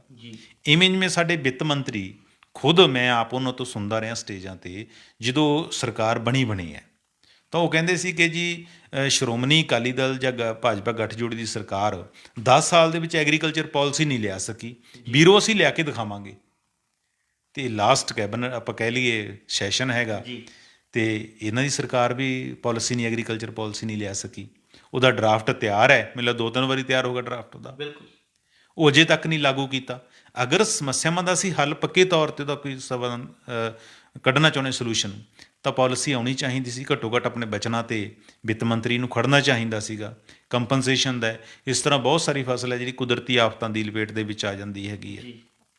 ਜਿਸ ਤਰ੍ਹਾਂ ਹੁਣ ਮਾਝੇ ਦੇ ਵਿੱਚ ਬਾਰਿਸ਼ਾਂ ਨੇ ਕਾਫੀ ਖਰਾਬਾ ਕੀਤਾ ਹੈਗਾ। 64-65 ਸਾਲ ਹੋ ਗਿਆ ਆਤਿਸ਼, 64-65 ਸਾਲ ਪਹਿਲਾਂ ਜਦੋਂ ਪ੍ਰਤਾਪ ਸਿੰਘ ਕੈਰੋਂ ਸੀ 1957 ਦੇ ਵਿੱਚ ਬਹੁਤ ਗੜੇਮਾਰ ਹੋਈ ਪੰਜਾਬ ਦੇ ਵਿੱਚ, ਫਸਲਾਂ ਤਬਾਹ ਹੋਈਆਂ, ਤਾਂ ਉਹਨੇ ਕਮਿਟਮੈਂਟ ਕੀਤੀ ਸੀ ਕਿ ਪੰਜਾਬ ਦੇ ਵਿੱਚ ਮੈਂ ਜਿਹੜੀ ਕ੍ਰੌਪ ਇੰਸ਼ੋਰੈਂਸ ਸਕੀਮ ਲੈ ਕੇ ਆਵਾਂਗਾ। ਤੇ ਉਹ ਟਾਈਮ ਟੂ ਟਾਈਮ ਸਾਰੀਆਂ ਪਾਰਟੀਆਂ ਪ੍ਰੋਮਿਸ ਕਰਦੀਆਂ ਰਹੀਆਂ। ਕੈਪਟਨ ਅਮਰਿੰਦਰ ਸਿੰਘ ਨੇ ਵੀ ਕਿਹਾ ਸੀ ਕਿ ਅਸੀਂ ਇਸ ਤਰ੍ਹਾਂ ਦੀ ਕੋਈ ਕਾਰਪੋਰੇਸ਼ਨ ਬਣਾਵਾਂਗੇ, ਪਰ ਅੱਜ ਤੱਕ ਕ੍ਰੌਪ ਇੰਸ਼ੋਰੈਂਸ ਸਕੀਮ ਹੈ ਜਿਹੜੀ ਪੰਜਾਬ ਦੇ ਵਿੱਚ ਨਹੀਂ ਬਣੀ, ਜਾਂ ਇਹਦਾ ਕੋਈ ਅਲਟਰਨੇਟਿਵ ਨਹੀਂ ਦਿੱਤਾ ਗਿਆ। ਸਰਕਾਰਾਂ ਚਾਹੁੰਦੀਆਂ ਤਾਂ ਬਹੁਤ ਕੁਛ ਕਰ ਸਕਦੀਆਂ ਸੀਗੀਆਂ। ਤਾਂ ਸਾਡੇ ਜਿਹੜਾ ਕੋਆਪਰੇਟਿਵ ਸੈਕਟਰ ਹੈ, ਇਸ ਨੂੰ ਮਜ਼ਬੂਤ ਕੀਤਾ ਜਾ ਸਕਦਾ ਸੀ, ਕੋਆਪਰੇਟਿਵ ਖੇਤੀ ਨੂੰ ਮਜ਼ਬੂਤ ਕੀਤਾ ਜਾ ਸਕਦਾ ਸੀ, ਡੇਅਰੀ ਸੈਕਟਰ ਨੂੰ ਮਜ਼ਬੂਤ ਕੀਤਾ ਜਾ ਸਕਦਾ ਸੀ। ਪੰਜਾਬ ਦੇ ਵਿੱਚ ਜਿਹੜੀ ਇੱਕ ਤਰ੍ਹਾਂ ਦੀ ਸੀਡ ਹੱਬ ਬਣਾਈ ਜਾ ਸਕਦੀ ਸੀ, ਸਾਨੂੰ ਕਿਸਾਨਾਂ ਨੂੰ ਉਹਦਾ ਚੰਗਾ ਭਾਅ ਮਿਲ ਸਕਦਾ ਸੀ।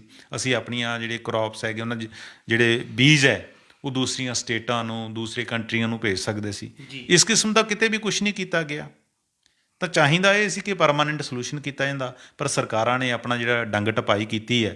ਜਿਸ ਤਰ੍ਹਾਂ ਕਿਹਾ ਜਾਂਦਾ ਕਿ ਸਿਆਸਤ ਦੇ ਵਿੱਚ ਜਿਹੜੇ ਸਿਆਸਤਦਾਨ ਹੈ ਉਹ 2 ਹਫ਼ਤਿਆਂ ਤੋਂ ਅਗਾਂਹ ਨਹੀਂ ਸੋਚਦੇ, ਤਾਂ ਇਸੇ ਤਰ੍ਹਾਂ ਹੀ ਜਿਹੜੀ ਸਾਡੀ ਚੰਨੀ ਸਰਕਾਰ ਹੈ ਉਹ ਵੀ ਮੈਨੂੰ ਲੱਗਦਾ ਚੋਣਾਂ ਤੱਕ ਹੀ ਸੋਚਦੀ ਹੈ। ਚਰਨਜੀਤ ਜੀ, ਇੱਕ ਚਰਚਾ ਇਹ ਵੀ ਚੱਲ ਰਹੀ ਹੈ ਕਿ ਪੰਜਾਬ ਸਰਕਾਰ ਜਿਹੜਾ ਇਹ ਵਿਧਾਨ ਸਭਾ ਦਾ ਸੈਸ਼ਨ ਸੱਦ ਰਹੀ ਹੈ, ਇਸ ਦੇ ਵਿੱਚ ਬਿਜਲੀ ਸਮਝੌਤਿਆਂ ਨੂੰ ਲੈ ਕੇ ਇੱਕ ਵਾਈਟ ਪੇਪਰ ਵੀ ਜਿਹੜਾ ਹੈਗਾ ਜਾਰੀ ਕਰ ਸਕਦੀ ਹੈ। ਅਸੀਂ ਜਾਣਨਾ ਚਾਹਾਂਗੇ ਇਸ 'ਚ ਕਿੰਨੀ ਕੁ ਸੱਚਾਈ ਹੈ। ਦੇਖੋ, ਮੁੱਖ ਮੰਤਰੀ ਨੇ ਪਿਛਲੇ ਦਿਨਾਂ 'ਚ ਇੱਕ ਮੀਟਿੰਗ ਕੀਤੀ ਸੀ, ਜਿਹਦੇ ਵਿੱਚ ਉਹਨਾਂ ਨੇ ਫੈਸਲਾ ਕੀਤਾ ਸੀ ਕਿ ਅਸੀਂ ਇਸ ਸੈਸ਼ਨ ਦੇ ਵਿੱਚ ਵਾਈਟ ਪੇਪਰ ਲੈ ਕੇ ਆਵਾਂਗੇ। ਵੈਸੇ ਤਾਂ ਕੈਪਟਨ ਅਮਰਿੰਦਰ ਸਿੰਘ ਨੇ ਜਿਹੜਾ ਵਾਅਦਾ ਕੀਤਾ ਸੀ, ਉਹਦੇ ਲਿਹਾਜ਼ ਨਾਲ ਤਾਂ ਜਿਹੜਾ ਪਿਛਲਾ ਬਜਟ ਸੈਸ਼ਨ ਸੀ ਉਹਦੇ ਵਿੱਚ ਵਾਈਟ ਪੇਪਰ ਆਉਣਾ ਚਾਹੀਦਾ ਸੀ। ਘੱਟੋ ਘੱਟ ਲੋਕਾਂ ਨੂੰ ਇਹ ਗੱਲ ਦਾ ਪਤਾ ਲੱਗਣਾ ਚਾਹੀਦਾ ਸੀ ਕਿ ਜਿਹੜੇ ਮਹਿੰਗੀ ਬਿਜਲੀ ਦੇ ਸਮਝੌਤੇ ਹੋਏ ਆ ਉਹਨਾਂ ਲਈ ਕੌਣ ਜ਼ਿੰਮੇਵਾਰ ਹੈ, ਕਿਹੜੇ ਪੋਲੀਟੀਕਲ ਲੋਕ ਨੇ, ਕਿਹੜੇ ਬਿਊਰੋਕਰੇਸੀ ਦੇ ਜਿਹੜੇ ਅਧਿਕਾਰੀ ਨੇ ਇਹਦੇ ਵਿੱਚ ਸ਼ਾਮਲ ਨੇ, ਸਾਰੇ ਗੋਲਮਾਲ ਕਰਨ ਦੇ ਵਿੱਚ, ਜਿਹਦਾ ਖਮਿਆਜ਼ਾ ਲੋਕਾਂ ਨੂੰ ਪਿਛਲੇ 7-8 ਸਾਲਾਂ ਤੋਂ ਭੁਗਤਣਾ ਪੈ ਰਿਹਾ ਮਹਿੰਗੀ ਬਿਜਲੀ ਦਾ। ਕਿਉਂਕਿ ਬਿਜਲੀ ਇੱਕ ਵੱਡਾ ਮਸਲਾ ਪੰਜਾਬ ਦੀਆਂ ਚੋਣਾਂ ਦੇ ਵਿੱਚ ਹਮੇਸ਼ਾ ਹੀ ਜਿਹੜਾ ਉੱਭਰਦਾ ਰਿਹਾ ਹੈ। ਪਰ ਵਾਈਟ ਪੇਪਰ, ਮੈਨੂੰ ਇਹ ਲੱਗਦਾ ਹੈਗਾ, ਜਿਸ ਵਕਤ ਚਰਚਾ ਸੁਣੀ ਹੈਗੀ ਹੈ ਕਿ ਵਾਈਟ ਪੇਪਰ ਤਾਂ ਆਏਗਾ ਕੱਲ੍ਹ ਨੂੰ ਵਿਧਾਨ ਸਭਾ ਦੇ ਵਿੱਚ, ਪਰ ਇਹ ਕਿੰਨਾ ਕੁ ਸਫੈਦ ਹੋਏਗਾ, ਇਹ 'ਤੇ ਕਾਫੀ ਕੁਐਸਚਨ ਮਾਰਕ ਨੇ। ਕਿਉਂਕਿ ਜਿਹੜੀ ਗੱਠਜੋੜ ਸਰਕਾਰ ਦੇ ਟਾਈਮ ਇਹ ਸਮਝੌਤੇ ਹੋਏ ਸੀ, ਉਸ ਗੱਠਜੋੜ ਸਰਕਾਰ 'ਚ ਜਿਹੜੇ ਖਜ਼ਾਨਾ ਮੰਤਰੀ ਸੀ ਉਹ ਤਾਂ ਮਨਪ੍ਰੀਤ ਸਿੰਘ ਬਾਦਲ ਹੋ ਰਹੀ ਸੀਗੇ ਉਸ ਟਾਈਮ ਵੀ। ਤਾਂ ਬਹੁਤ ਸਾਰੇ ਅਧਿਕਾਰੀ ਜਿਹੜੇ ਕੈਪਟਨ ਅਮਰਿੰਦਰ ਸਿੰਘ ਨਾਲ ਜੁੜੇ ਹੋਏ ਸੀ, ਉਹ ਵੀ ਉਸ ਟਾਈਮ ਉਹਦੇ ਵਿੱਚ ਕਿਸੇ ਨਾ ਕਿਸੇ ਰੂਪ ਦੇ ਵਿੱਚ ਉਹਨਾਂ ਸਮਝੌਤਿਆਂ ਦੇ ਵਿੱਚ ਉਹਨਾਂ ਦੀ ਇਨਵੋਲਵਮੈਂਟ ਰਹੀ ਹੈ। ਤਾਂ ਅੱਜ ਵੀ ਸਾਨੂੰ ਲੱਗਦਾ ਹੈ ਕਿ ਜਿਸ ਤਰ੍ਹਾਂ ਮੁੱਖ ਮੰਤਰੀ ਦੇ ਨਾਲ ਉਹਦੇ ਅੰਗ ਸੰਗ ਚੱਲ ਰਹੇ ਨੇ ਵਿੱਤ ਮੰਤਰੀ ਜਾਂ ਹੋਰ ਅਧਿਕਾਰੀ ਹੈ, ਤਾਂ ਜਿਹੜੇ ਮਾਹਰ ਹੈ ਉਹ ਇਸ ਗੱਲ 'ਤੇ ਜਿਹੜਾ ਕੁਐਸਚਨ ਮਾਰਕ ਲਾ ਰਹੇ ਨੇ, ਸਵਾਲ ਖੜੇ ਕਰ ਰਹੇ ਨੇ ਕਿ ਸ਼ਾਇਦ ਵਾਈਟ ਪੇਪਰ ਤਾਂ ਆਵੇ, ਪਰ ਉਹ ਉਨਾ ਵਾਈਟ ਨਹੀਂ ਹੋਣਾ ਜਿੰਨਾ ਪੰਜਾਬ ਦੇ ਲੋਕਾਂ ਨੂੰ ਦਿਖਾਇਆ ਜਾਣਾ ਜ਼ਰੂਰੀ ਸੀ। ਮੈਂ ਤਾਂ ਉਸ ਤੋਂ ਅੱਗੇ ਵੀ ਸੋਚਦਾ ਇਹ ਗੱਲ ਕਿ ਇਕੱਲਾ ਵਾਈਟ ਪੇਪਰ ਹੈ ਜਿਹੜਾ, ਉਹ ਇਕੱਲਾ ਬਿਜਲੀ ਸਮਝੌਤਿਆਂ 'ਤੇ ਕਿਉਂ ਹੋਵੇ। ਵਾਈਟ ਪੇਪਰ ਆਉਣਾ ਚਾਹੀਦਾ ਪੰਜਾਬ ਦੀ ਕਿਸਾਨੀ ਨੂੰ ਲੈ ਕੇ, ਕਿ ਪੰਜਾਬ ਦੀ ਕਿਸਾਨੀ ਨੂੰ ਪਿਛਲੇ 30 ਸਾਲਾਂ ਦੇ ਵਿੱਚ, ਅਗਰ ਕਿਸਾਨ ਅੱਜ ਸਾਡੇ ਖੁਦਕਸ਼ੀਆਂ ਕਰ ਰਹੇ ਨੇ, ਕਰਜ਼ੇ ਦੇ ਜਾਲ ਦੇ ਵਿੱਚ ਫਸੇ ਹੋਏ ਨੇ, ਕਿਸਾਨੀ ਦਾ ਅੱਜ ਇਹ ਬੁਰਾ ਹਾਲ ਕੀਤਾ ਹੈ, ਇਹਦੇ ਲਈ ਕੌਣ ਜ਼ਿੰਮੇਵਾਰ ਹੈ। ਇਹਦੇ ਲਈ ਵੀ ਇੱਕ ਮਾਸਟਰ ਜਿਹੜਾ ਵਾਈਟ ਪੇਪਰ ਆਉਣਾ ਚਾਹੀਦਾ ਹੈਗਾ ਕਿ ਜਿਹੜੇ ਲੋਕਾਂ ਦੀ, ਪ੍ਰਕਾਸ਼ ਸਿੰਘ ਬਾਦਲ 5 ਵਾਰੀ ਮੁੱਖ ਮੰਤਰੀ ਬਣੇ, ਅਮਰਿੰਦਰ ਸਿੰਘ 2 ਵਾਰੀ ਮੁੱਖ ਮੰਤਰੀ ਬਣੇ, ਉਹਨਾਂ ਦੀ ਕੀ ਭੂਮਿਕਾ ਰਹੀ ਹੈ, ਜਾਂ ਸਾਡੀ ਜਿਹੜੀ ਬਿਊਰੋਕਰੇਸੀ ਹੈ। ਵੈਸੇ ਬਿਊਰੋਕਰੇਸੀ ਬਾਰੇ ਇਹ ਕਿਹਾ ਜਾਂਦਾ ਹੈ ਕਿ ਉਹ ਕਿਸੇ ਦੀ ਸਕੀ ਨਹੀਂ ਹੁੰਦੀ ਸਿਵਾਏ ਆਪਣੇ ਕੁਲੀਗਸ ਦੇ, ਤਾਂ ਪੰਜਾਬ ਦੀ ਸਕੀ ਤਾਂ ਉਹ ਕਿੱਥੋਂ ਹੋਣੀ ਹੈਗੀ ਹੈ। ਤਾਂ ਉਹਨਾਂ ਨੂੰ ਵੀ ਜਿਹੜੇ ਖੇਤੀ ਮਹਿਕਮੇ ਦੇ ਜਿਹੜੇ ਅਧਿਕਾਰੀ ਹੈ, ਉਹਨਾਂ ਟਾਈਮਾਂ ਦੇ ਵਿੱਚ ਕਿ ਜਦੋਂ ਇਹ ਖੁਦਕਸ਼ੀਆਂ ਦਾ ਦੌਰ ਵਧਿਆ, ਉਹਨਾਂ ਦੀ ਜ਼ਿੰਮੇਵਾਰੀ ਵੀ ਫਿਕਸ ਕੀਤੀ ਜਾਣੀ ਚਾਹੀਦੀ ਹੈ। ਤਾਂ ਵਾਈਟ ਪੇਪਰ ਇਹਨਾਂ ਲੋਕਾਂ ਤੇ ਆਉਣਾ ਚਾਹੀਦਾ ਹੈ। ਵਾਈਟ ਪੇਪਰ ਆਉਣਾ ਚਾਹੀਦਾ ਸਾਡੇ ਪੋਲੀਟੀਸ਼ੀਅਨ ਤੇ, ਕਿ ਉਹਨਾਂ ਦੀ ਜਿਹੜੀ ਦੌਲਤ ਹੈ ਉਹ ਰਾਤੋਂ ਰਾਤ ਕਿਵੇਂ ਵੱਧਦੀ ਰਹੀ, ਪੰਜਾਬ ਕਿਵੇਂ ਕਰਜ਼ੇ ਦੇ ਜਾਲ ਦੇ ਵਿੱਚ ਫਸਦਾ ਰਿਹਾ, ਆਮ ਲੋਕ ਆ ਜਿਹੜੇ ਉਹ ਕਿਵੇਂ ਰੋਜ਼ੀ ਰੋਟੀ ਤੋਂ ਦੁੱਭਰ ਹੁੰਦੇ ਰਹੇ। ਪਰ ਸਾਡੇ ਪੋਲੀਟੀਸ਼ੀਅਨ ਹੈ, ਇਹਨਾਂ ਦੀ ਇਨਕਮ ਹੈ, ਜਦੋਂ ਇਹਨਾਂ ਦਾ ਰੂਲਿੰਗ ਪਾਰਟੀ ਦੇ ਵਿਧਾਇਕਾਂ ਦੀ ਦੇਖ ਲਓ ਜਾਂ ਵਜ਼ੀਰ ਦੇਖ ਲਓ, ਉਹਨਾਂ ਦੀ ਆਮਦਨੀ ਛਾਪੇ ਮਾਰ ਕੇ ਵੱਧਦੀ ਹੈ। ਇਹ ਤੇ ਵੀ ਵਾਈਟ ਪੇਪਰ ਆਉਣਾ ਚਾਹੀਦਾ ਜੀ। ਚਰਨਜੀਤ ਜੀ, ਇਹ ਤਾਂ ਸੀ ਪੰਜਾਬ ਦੀ ਸਿਆਸੀ ਪਾਰਟੀਆਂ ਦੀ ਗੱਲ, ਕਿਸਾਨੀ ਦੀ ਗੱਲ। ਜੇਕਰ ਗੱਲ ਕਰੀਏ ਪੰਜਾਬ ਪ੍ਰਦੇਸ਼ ਕਾਂਗਰਸ ਕਮੇਟੀ ਦੇ ਪ੍ਰਧਾਨ ਨਵਜੋਤ ਸਿੰਘ ਸਿੱਧੂ, ਉਹ ਲਗਾਤਾਰ ਐਡਵੋਕੇਟ ਜਨਰਲ ਤੇ ਜਿਹੜਾ ਹੈਗਾ ਹਮਲੇ ਕਰ ਰਹੇ ਨੇ। ਅੱਜ ਵੀ ਉਹਨਾਂ ਨੇ ਐਡਵੋਕੇਟ ਜਨਰਲ ਨੂੰ ਜਿਹੜੇ ਨਿਸ਼ਾਨੇ ਤੇ ਲਏ ਹੈ। ਅਸੀਂ ਜਾਣਨਾ ਚਾਹਾਂਗੇ ਇਸ ਦੇ ਪਿੱਛੇ ਕੀ ਕਾਰਨ ਨੇ, ਇਸ ਤੋਂ ਕੀ ਕੁਝ ਨਿਕਲ ਕੇ ਸਾਹਮਣੇ ਆ ਸਕਦਾ। ਦੇਖੋ, ਵੈਸੇ ਤਾਂ ਨਵਜੋਤ ਸਿੰਘ ਸਿੱਧੂ ਬਾਰੇ ਕੁਝ ਵੀ ਕਿਹਾ ਜਾ ਸਕਦਾ ਤੇ ਕੁਝ ਵੀ ਸੰਭਵ ਹੈਗਾ, ਕਿਉਂਕਿ ਅੱਜ ਕੁਝ ਹੋਰ ਬੋਲਦੇ ਨੇ, ਕੱਲ ਕੁਝ ਹੋਰ ਬੋਲਦੇ ਨੇ। ਅੱਜ ਮੰਨ ਜਾਂਦੇ ਨੇ, ਦੂਸਰੇ ਦਿਨ ਰੁੱਸ ਜਾਂਦੇ ਨੇ। ਠੀਕ ਹੈ ਕਿ ਉਹਨਾਂ ਦੇ ਮੁੱਦੇ ਜਿਹੜੇ ਉਹ ਜਾਇਜ਼ ਨੇ, ਵਾਜਬ ਨੇ। ਬੇਅਦਬੀ ਦਾ ਜਿਹੜਾ ਲੋਕਾਂ ਦੇ ਇਮੋਸ਼ਨਸ ਨਾਲ ਜਾਂ ਆਸਥਾ ਨਾਲ ਜੁੜੀ ਹੋਈ ਗੱਲ ਹੈ, ਤੇ ਦੂਸਰਾ ਨਸ਼ਿਆਂ ਦਾ ਮੁੱਦਾ ਵੀ ਵੱਡਾ ਹੈਗਾ। ਤੇ ਉਹ ਇਸ ਵੇਲੇ ਐਡਵੋਕੇਟ ਜਨਰਲ ਤੇ ਜਿਹੜਾ ਅਟੈਕ ਕਰ ਰਹੇ ਨੇ, ਤੇ ਉਹਨਾਂ ਨਾਲ ਜਿਹੜੀ ਇੱਕ ਤਰ੍ਹਾਂ ਦੇ ਜੰਗ ਦੇ ਵਿੱਚ ਉਲਝੇ ਹੋਏ ਨੇ।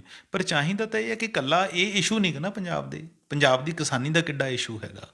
ਤਾਂ ਉਹਨਾਂ ਦਾ ਮੈਂ ਅੱਜ ਤੱਕ ਇਹ ਟਵੀਟ, ਹੁਣ ਆਪਾਂ ਜਿਵੇਂ ਬਾਰ-ਬਾਰ ਚੰਗੇ ਨਹੀਂ ਲੱਗਦੇ ਇੱਕੋ ਗੱਲ ਕਰਦੇ ਕਿ ਗੁਲਾਬੀ ਸੁੰਡੀ ਦਾ ਹਮਲਾ ਹੋਇਆ, ਮੈਂ ਨਵਜੋਤ ਸਿੰਘ ਸਿੱਧੂ ਦਾ ਕੋਈ ਟਵੀਟ ਨਹੀਂ ਦੇਖਿਆ। ਮਾਝੇ ਦੇ ਵਿੱਚ ਫਸਲਾਂ ਮਾਰੀਆਂ, ਮੈਂ ਨਵਜੋਤ ਸਿੱਧੂ ਦਾ ਕੋਈ ਟਵੀਟ ਨਹੀਂ ਦੇਖਾ। ਕਿਸਾਨੀ ਮਰ ਰਹੀ ਹੈ, ਉਹ 'ਤੇ ਮੈਂ ਕੋਈ ਟਵੀਟ ਨਹੀਂ ਦੇਖਿਆ, ਜਾਂ ਕੋਈ ਪੋਜ਼ੀਟਿਵ ਟਵੀਟ ਨਹੀਂ ਮੈਂ ਉਹਨਾਂ ਦਾ ਦੇਖਦਾ। ਚਾਹੀਦਾ ਹੈ ਕਿ ਜਿੱਥੇ ਉਹ ਇਹ ਦੋ ਮੁੱਦੇ ਚੁੱਕ ਰਹੇ ਨੇ, ਬਾਕੀ ਮੁੱਦਿਆਂ ਨੂੰ ਵੀ ਉਹ ਚੁੱਕਣ। ਜਿਵੇਂ ਸਮਾਂ ਆਪਾਂ ਨੂੰ ਇਜਾਜ਼ਤ ਨਹੀਂ ਦਿੰਦਾ ਇਸ ਗੱਲ ਦੀ, ਪਹਿਲਾਂ ਹੀ ਕਾਫੀ ਟਾਈਮ ਹੋ ਗਿਆ। ਅਤੇ ਆਪਾਂ ਅਖੀਰ ਆਪਣਾ ਚਾਣਕੀਆ ਦਾ ਇੱਕ ਕਥਨ ਹੈ ਆਤਿਸ਼, ਉਹ ਕਹਿੰਦਾ ਜਿਹੜਾ ਪਰਜਾ ਦਾ ਗੁੱਸਾ ਹੁੰਦਾ ਹੈ ਉਹ ਹਰ ਤਰ੍ਹਾਂ ਦੇ ਗੁੱਸੇ ਤੋਂ ਭਿਅੰਕਰ ਹੁੰਦਾ ਹੈ। ਅਤੇ ਇਹ ਗੱਲ ਮੈਂ ਕਹਾਂਗਾ ਕਿ ਸਾਡੇ ਪੰਜਾਬ ਦੇ ਸਿਆਸਤਦਾਨਾਂ ਨੂੰ ਸਮਝ ਲੈਣੀ ਚਾਹੀਦੀ ਹੈ। ਮੁੱਖ ਮੰਤਰੀ ਚਰਨਜੀਤ ਚੰਨੀ ਨੂੰ ਵੀ ਸਮਝਣੀ ਚਾਹੀਦੀ ਹੈ, ਨਵਜੋਤ ਸਿੰਘ ਸਿੱਧੂ ਨੂੰ ਵੀ ਸਮਝਣੀ ਚਾਹੀਦੀ ਹੈ, ਔਰ ਸਾਡੇ ਸ਼੍ਰੋਮਣੀ ਅਕਾਲੀ ਦਲ ਤਾਂ ਪਹਿਲਾਂ ਹੀ ਸਮਝ ਚੁੱਕੇ। ਇਹ ਸਨ ਸਾਡੇ ਸੀਨੀਅਰ ਪੱਤਰਕਾਰ ਸ਼੍ਰੀ ਚਰਨਜੀਤ ਭੁੱਲਰ, ਜਿਨ੍ਹਾਂ ਨੇ ਸਾਨੂੰ ਦੱਸਿਆ ਹੈ ਵੀ ਕਿ ਪੰਜਾਬ ਸਰਕਾਰ ਵੱਲੋਂ ਵਿਧਾਨ ਸਭਾ ਦੇ ਵਿਸ਼ੇਸ਼ ਸੈਸ਼ਨ ਦੇ ਵਿੱਚ ਭਾਵੇਂ ਬਿਜਲੀ ਸਮਝੌਤਿਆਂ ਨੂੰ ਲੈ ਕੇ ਵਾਈਟ ਪੇਪਰ ਲਿਆਉਣ ਦੀ ਜਿਹੜੀ ਤਿਆਰੀ ਚੱਲ ਰਹੀ ਹੈ, ਹੋ ਸਕਦਾ ਹੈ ਵੀ ਕਿ ਪੰਜਾਬ ਸਰਕਾਰ ਇੱਕ ਵਾਈਟ ਪੇਪਰ ਜਾਰੀ ਕਰੇ। ਪਰ ਲੋੜ ਇਹ ਵੀ ਹੈ ਵੀ ਕਿ ਬਿਜਲੀ ਸਮਝੌਤਿਆਂ ਦੇ ਨਾਲ ਨਾਲ ਇਹ ਪੰਜਾਬ ਸਰਕਾਰ ਦੀ ਪਿਛਲੀ ਕਾਰਗੁਜ਼ਾਰੀ ਨੂੰ ਲੈ ਕੇ ਰਾਜਸੀ ਆਗੂਆਂ ਨੂੰ ਤੇ ਰਾਜਸੀ ਧਿਰਾਂ ਨੂੰ ਜਿਹੜਾ ਲੈ ਕੇ ਵੀ ਜਿਹੜਾ ਹੈਗਾ ਵਾਈਟ ਪੇਪਰ ਜਾਰੀ ਕਰਨੇ ਚਾਹੀਦੇ ਨੇ, ਜਿਸ ਤੋਂ ਪਤਾ ਲੱਗ ਸਕੇ ਵੀ ਕਿ ਪੰਜਾਬ ਦੇ ਵਿੱਚ ਕਿਹੜੇ ਸਿਆਸੀ ਆਗੂ ਦੀ ਵਿਕਾਸ ਨੂੰ ਲੈ ਕੇ ਜਾਂ ਸੂਬੇ ਦੇ ਲੋਕਾਂ ਲਈ ਜਿਹੜਾ ਹੈਗਾ ਕੀ ਭੂਮਿਕਾ ਰਹੀ ਹੈ, ਉਹ ਸਭ ਦੇ ਸਾਹਮਣੇ ਸਪਸ਼ਟ ਹੋ ਸਕੇ। ਇਸ ਦੇ ਨਾਲ ਹੀ ਜਿਹੜੇ ਬਿਊਰੋਕਰੇਟਸ ਨੇ ਉਹਨਾਂ ਦੀ ਭੂਮਿਕਾ ਵੀ ਜਿਹੜੀ ਹੈਗੀ ਹੈ ਸਭ ਦੇ ਸਾਹਮਣੇ ਜਗ ਜ਼ਾਹਰ ਕੀਤੀ ਜਾ ਸਕੇ। ਹੁਣ ਹੋਵੇਗਾ ਕਿ ਇਹ ਤਾਂ ਕੱਲ੍ਹ ਦਾ ਵਿਧਾਨ ਸਭਾ ਸੈਸ਼ਨ ਹੀ ਦੱਸੇਗਾ। ਕੱਲ੍ਹ ਨੂੰ ਇਸੇ ਸਮੇਂ ਫਿਰ ਮਿਲਾਂਗੇ ਪ੍ਰੋਗਰਾਮ ਵੇਲੇ ਦੀ ਗੱਲ ਵਿੱਚ। ਧੰਨਵਾਦ।